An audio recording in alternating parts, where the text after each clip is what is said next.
Hey, I'd like to welcome you to another episode of Mission Matters. My name is Adam Torres, and if you'd like to apply to become an author in one of our upcoming books, head on over to missionmatters.com and click on Become an Author to apply.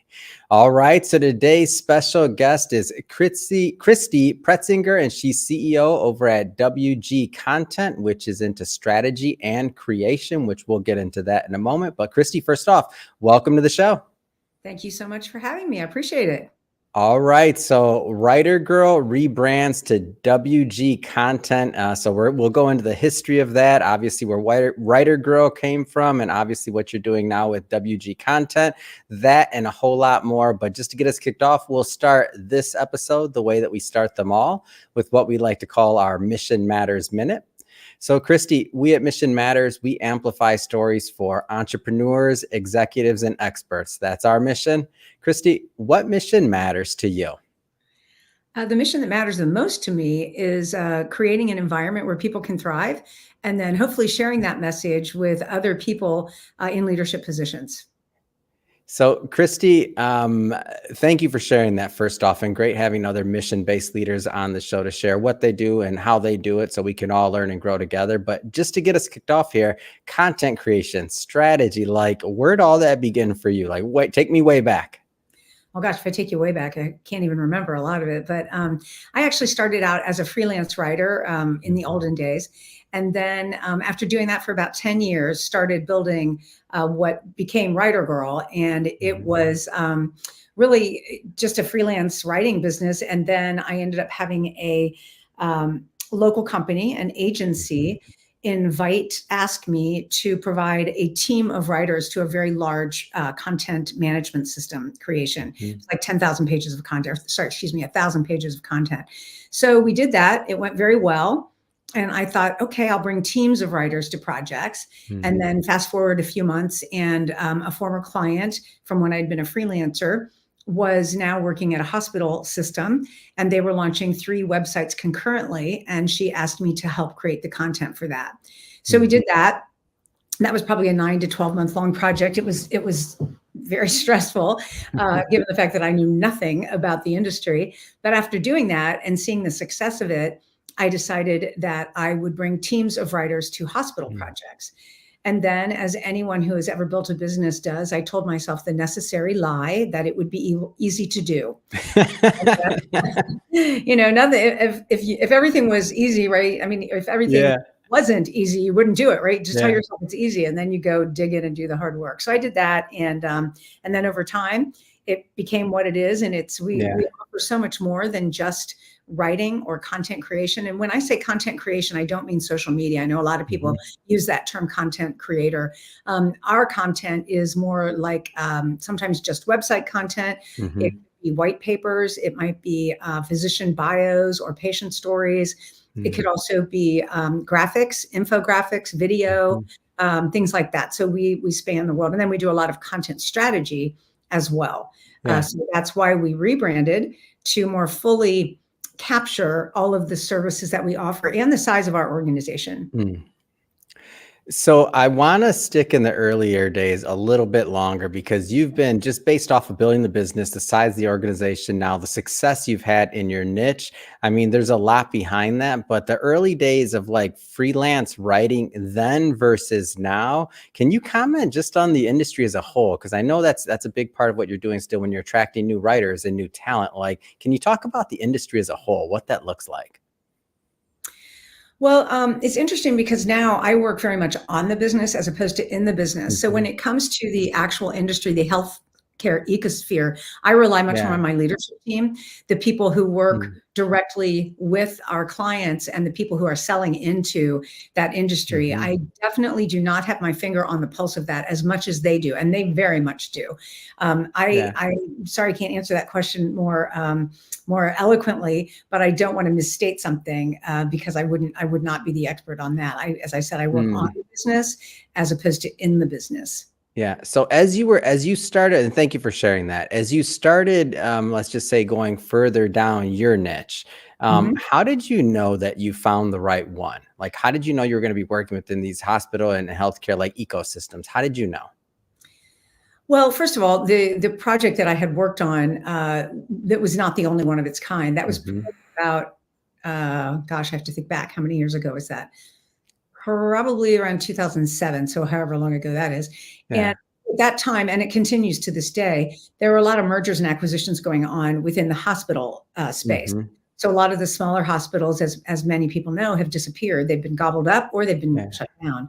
And so as a result, when these mergers are happening, they have to rebrand and they have to bring other Mm. hospitals under their brand, or sometimes they combine brands to a new one. So that means they have a whole lot of work they have to do in terms of their website content. Sometimes it's a Mhm. whole lift and shift, what we call it, is taking the existing website and shifting it to a new name and then little by little updating that content. Mhm. Sometimes it's all at once and you do it and there's a launch date at the end. It really depends, but that was what was going on at the time. So I saw the opportunity there. And as many people know, luck is preparation meeting opportunity, right? And so Mhm. I saw that and thought, wow. And as we all know, our healthcare world in the United States is chaotic, and chaos breeds opportunity. So, Yes. so I definitely saw that that made sense. But when you mention the niche, something that I think is important to share is that because I was a writer, that was my niche. I did not, people kept saying, oh, you should go into like user experience, UX, and all of that. You should Yeah. go into SEO, you should do website design and wireframes and all of that. And I was like, absolutely not. I don't understand that. And I don't want to look stupid. I Yeah. understand content, and so that's what we did. And then Mm. as we grew and we have a lot more people, we still do not do UX or design. Now, of course, we write for search and we have Mhm. expertise in that, but we are not an SEO organization. Mm. So I So stayed in my lane. So you and I feel like many people that are very successful pick that niche and go further down and don't try to be like all things to everyone, like just be an Right. expert at what you're really great at. And that's what you're describing now. So it kind of makes sense why you've been successful in this niche.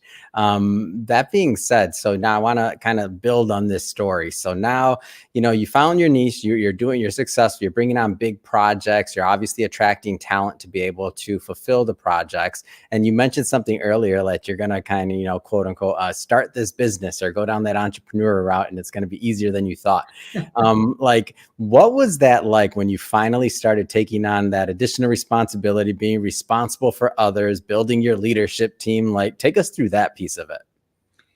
Yeah, I think that for me as an entrepreneur, Mhm. in my experience of that, there's a lot of fear that is underneath all of it that just keeps you motivated and keeps you Mhm. going. Because when I started, it was just me and a few Yeah. contractors.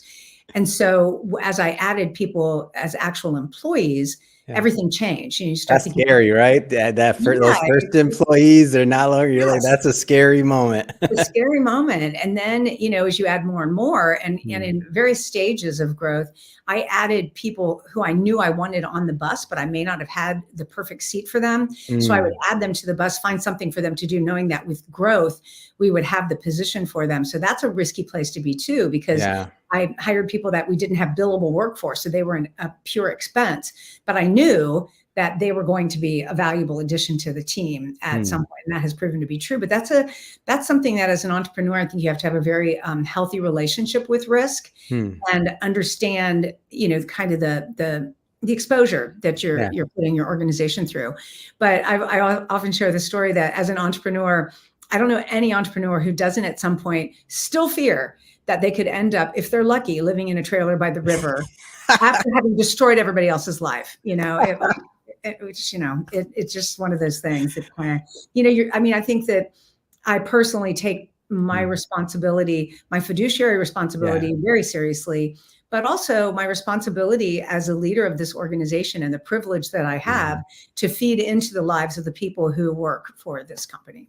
Yeah, ain't the wise words of Chris Farley, they still ring true, and I agree. Okay. I echo that statement, absolutely, I still think Yes. about that. Yes. Um, Obviously, hindsight being 2020, and I ask this question, I try to always get in a pay it forward question when I can, Mhm. a new group of entrepreneurs that are coming out there and making their way.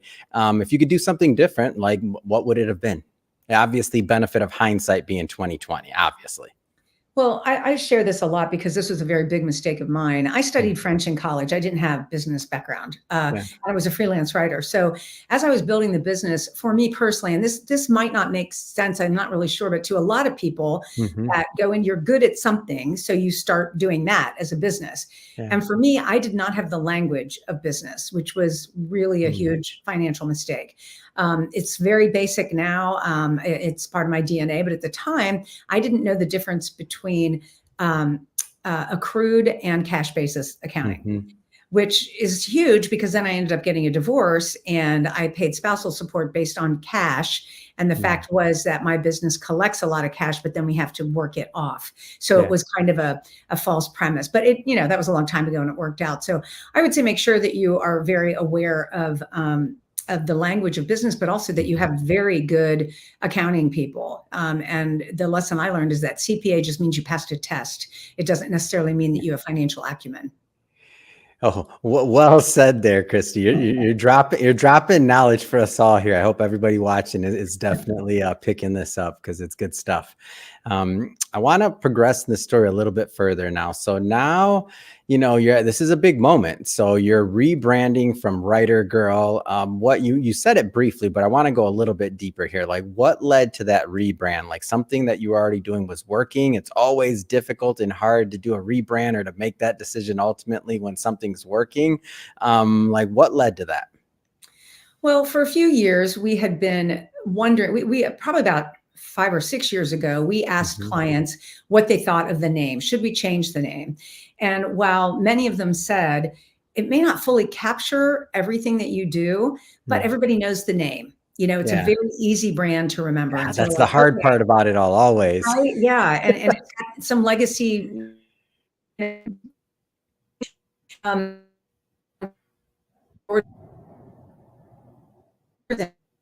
as team were out talking with various clients, and they were talking, the people we work with tend to be at a director level, and they were out talking to like CMOs, CEOs of these systems, and these people were consistently surprised at the vast offerings that we have, and they Yeah. thought we were much smaller than we were. So we're like, all right, I think it's time.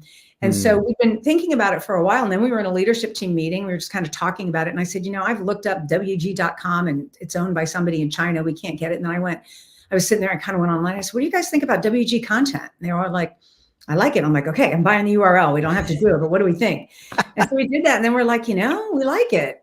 And then we decided that with the tagline of strategy and creation to kind of round out what we actually do. And obviously we held on to the WG for legacy. And when we did the rebrand, we kept the same colors and we modified the logo so that it wouldn't be something shocking. So that we're going to a conference next week and we will have a booth. And is that the first test drive with and it'll be reminiscent of the old one, the same colors, the same thing. But when they come and look closer, be like, oh, that's a new name, So we're doing a celebration and a big reveal at the conference. So that will be fun. Oh, that is so fun. And this reminds me of earlier in our day. So our original brand in the very, very beginning of this company was actually Money Matters. Yeah. It wasn't Mission Matters. And the reason it was Money Matters is because at that time I was a financial advisor. I mean, this is, 8 years ago or so. I haven't been doing that for a long time, or maybe 10 years now. But that being said, originally we thought this was going to be a platform just to talk about money. And as the concept grew, the interviews grew, the platform grew, and then really the mission became more clear. We look back and we're like, only 20% of the content, maybe if that is only focused on money. So like it was very difficult to make that decision because Money Matters was working. It's hard enough to build one media company, let alone sign on to build a second, especially if it's working and you have to relaunch everything and do all these other things. But I'll tell you what, for me, it's interesting because I know where it took us. It definitely took us to a whole nother level, broader audience, all those other things you can imagine.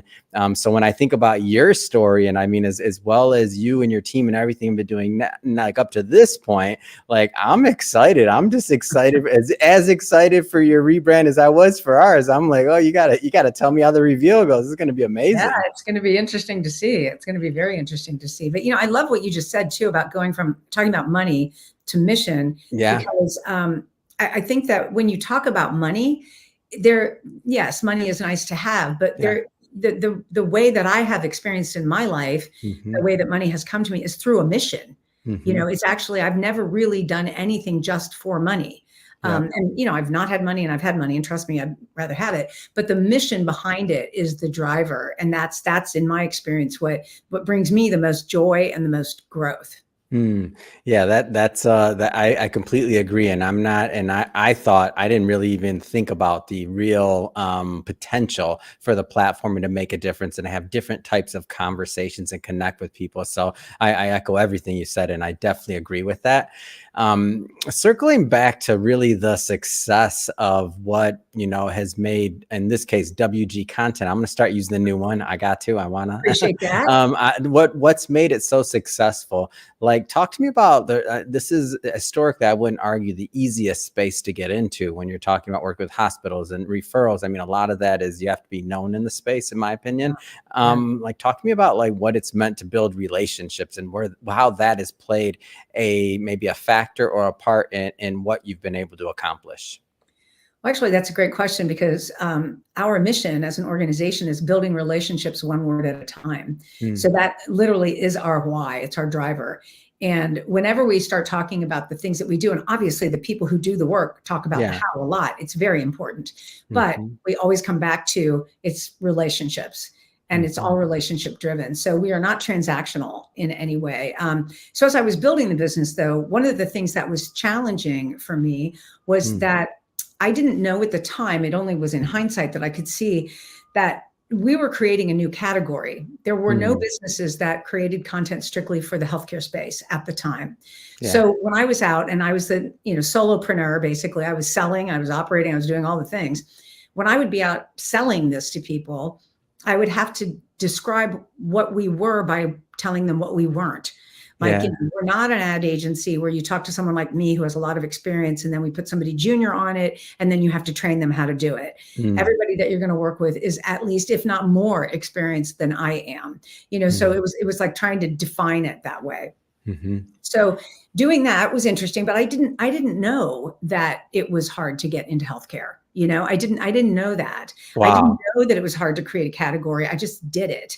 And I think that's what a lot of entrepreneurs do. I mean, it's a different world now today. I mean, this was back in 2005 when I started this, but today I think a lot of people, there's VC money everywhere. There's PE money everywhere, and businesses are built to be sold. And that is not my mission or my reason at all for what I've done or what I continue to do. So that's somewhat different too. It was more about, it was kind of very old school. I bootstrapped it. I kind of just started working. I believed in it. I knew that we could do this. And then as I started adding people to the team who were so impressive and the part of the magic was having, not worrying about my ego and making sure that I hired people, taught them what I knew, and then told them to go do it better. And trust me, every single one of them does. I mean, they're just remarkable. I mean, I jokingly say I'm the only one in the organization who's done every task. And I'm also probably singularly the one who could do none of them now. They're so excellent at what they do and far surpassed anything that I ever did when I did it. And so that's a real key to success too, is making sure that you hire people smarter than you. And this, and I'm guessing like some of these relationships, even from early on, whether they're with hospitals, clients, or otherwise, like it's a pretty, like, people stay in organizations and they stay in the field. They're not normally hopping around a bit. So I'm guessing like some of these have been some really long lasting relationships. Yeah. Yeah. Very long lasting. In fact, after that first project that I worked on, I decided, as I said, to bring, hospital groups of writers to hospitals. Well, nobody in my hometown would speak to me. So I went I know it's like, can't be a prophet in your own hometown. Jesus had to go somewhere else. It's okay. Exactly. I had to go somewhere else. So I went north. I'm in Ohio. So I went into Columbus, Ohio, to the Ohio State University. Actually, that wasn't even the one. I went and did a big presentation to another big hospital system up there and thought, well, I'm here. I'll stop by OSU. And really connected with the marketing director there. And we started working with them. And that was in, I think, 2007 or 2008, and they remain a client to this day. So that's a, very long lasting, and that's gone through many iterations and lots of things with them. But to your point, yes, some very, very long relationships. We have a lot of repeat clients. Yeah, and those early days of you really being in the trenches, like these are my favorite entrepreneur stories because like that's where you found your kind of your product market fit. Like that's where Yeah. you found what was going to work. That's where you were able to all those, hundreds and hundreds, I'm sure, of conversations is what you how you not only defined your organization, but also like how you were going to serve best.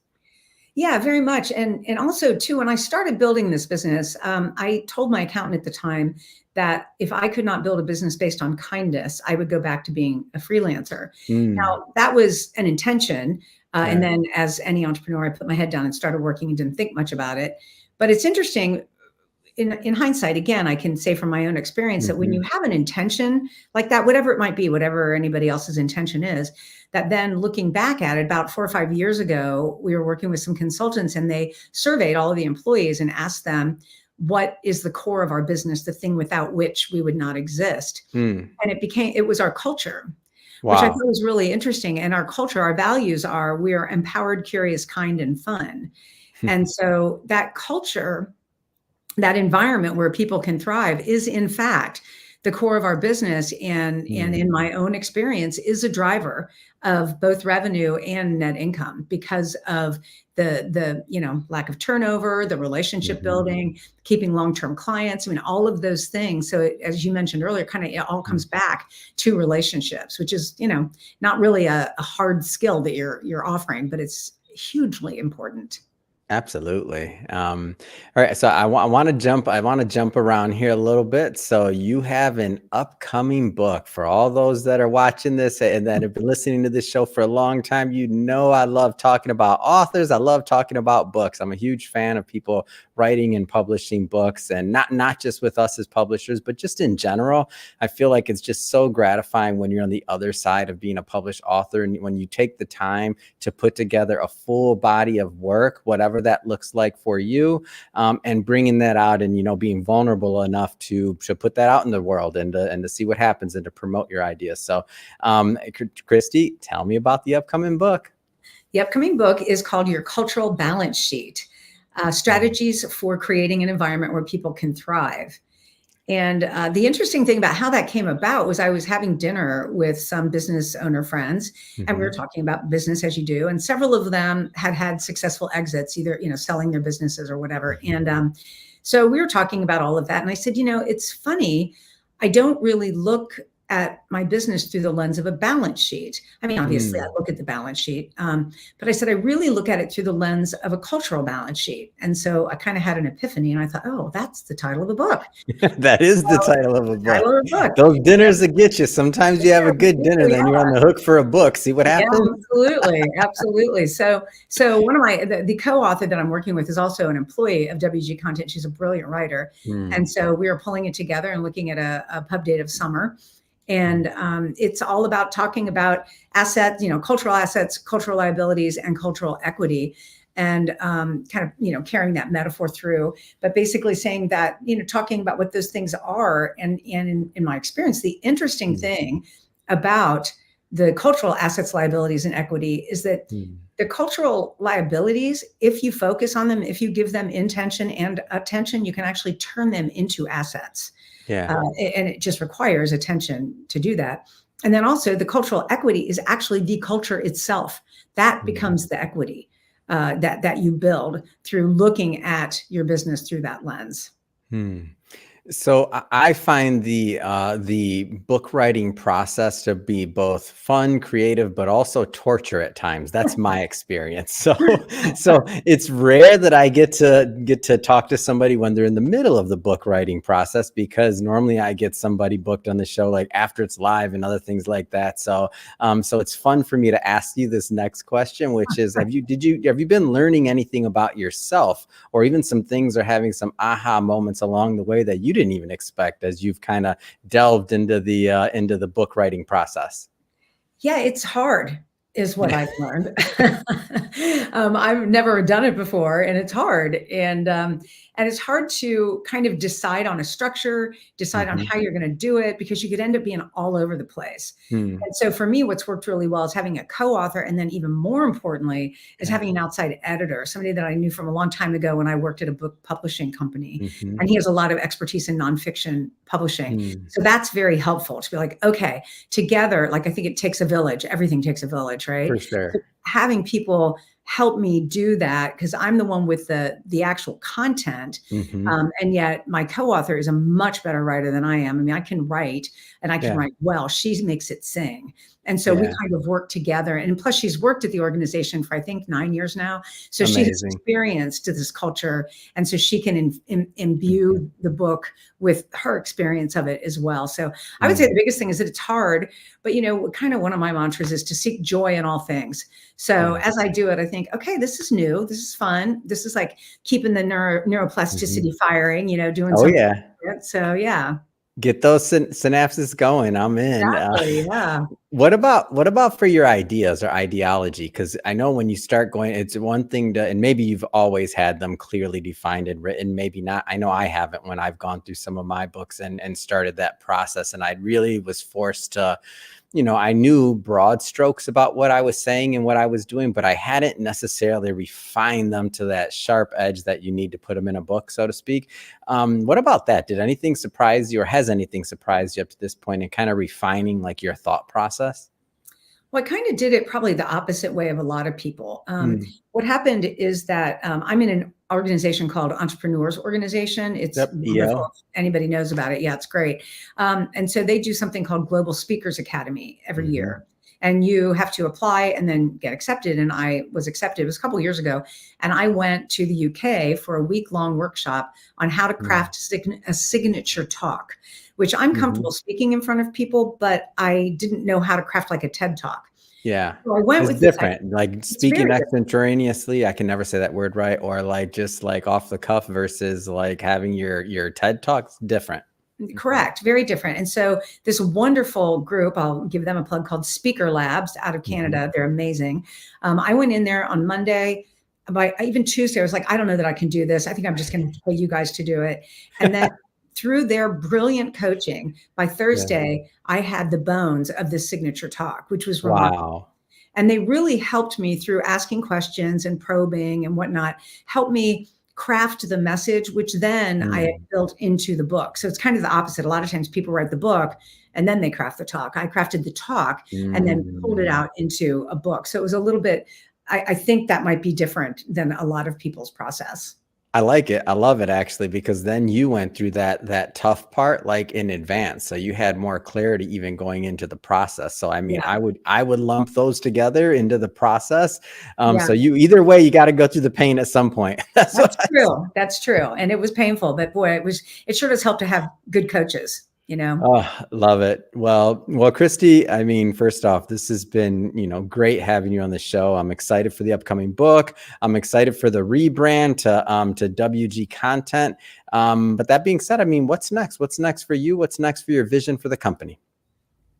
Well, there's in terms of vision for the company, there's a Mhm. lot of opportunity for us. We know that our as I say on our website, our roots are in healthcare, but our wings can take us anywhere. Hmm. And by having this rebrand, it allows us to move into other vertical markets. Mhm. And we don't know what those will be yet. We've been very busy with the rebrand, but we're kind of dipping our Mhm. toe in other areas. So I would expect to see us serving other vertical markets other than healthcare. I do not know what Hmm. those will be, but I am very confident that they will present themselves and that we will do as well there. It'll be kind of fun to do that too. Yeah. Well, that's exciting. If somebody's watching this and they want to learn more or want to follow up with your team, how do they do that? You can go to wgcontent.com and you can go to the Meet Our Team page and you can find everybody there. I'm there. All of our contact information is there. We're also on LinkedIn as WG Hmm. Content, and you can find all sorts of things, as well as there will eventually be a link to this program as well right Mhm. there.